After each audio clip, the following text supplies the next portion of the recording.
हम ममता झा समस्त मिथिलावासी गोर लागै छी। भगवती गीत गाबऽ जा रहल छी। जय मिथिला, जय मैथिली, जय माँ जानकी।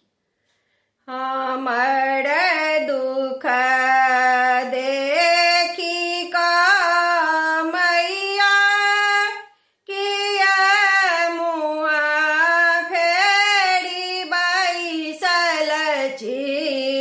हमर दुख देखी कऽ मैया किया मुँह फेर बैसल छी। भामर बीच आबि फँसलहुँ हम निश्चिन्त सुतल छी। भामर बीच आबि फँसलहुँ हम निश्चिन्त सुतल छी।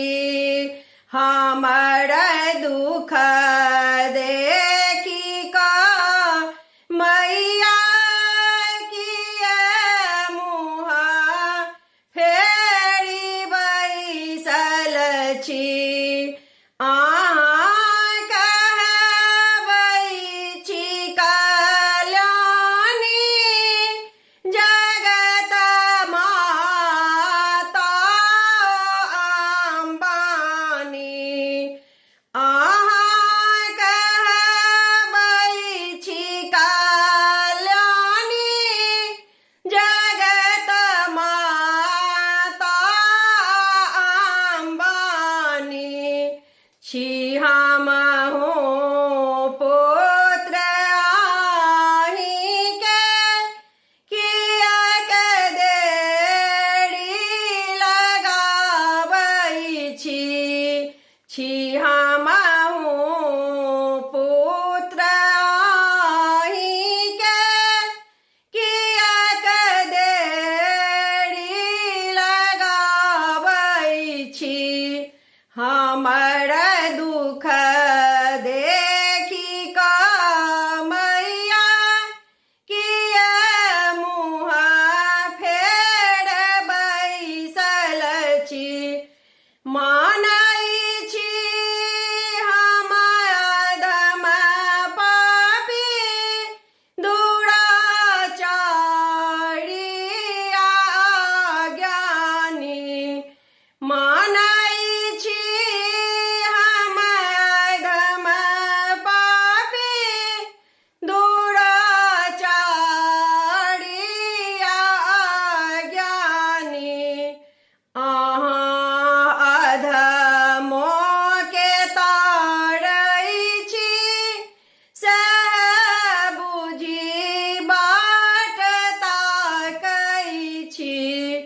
अहाँ अधमों के तारै छी सएह बुझि बाट ताकै छी।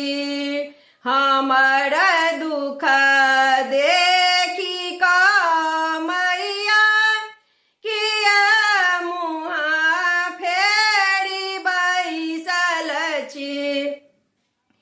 अधम में प्राण अछि लटकल आया माछ द्वारि पर बैसल।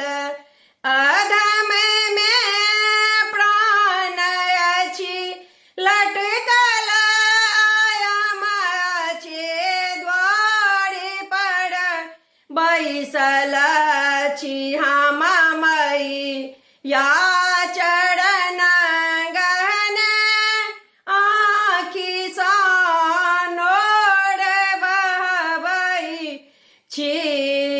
हम छी मैया चरण गहन आँखि सँ नोर बहबै छी।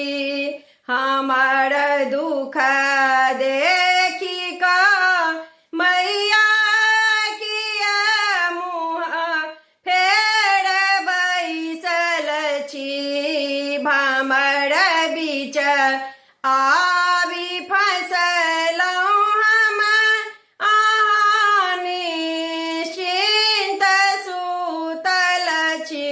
धन्यवाद।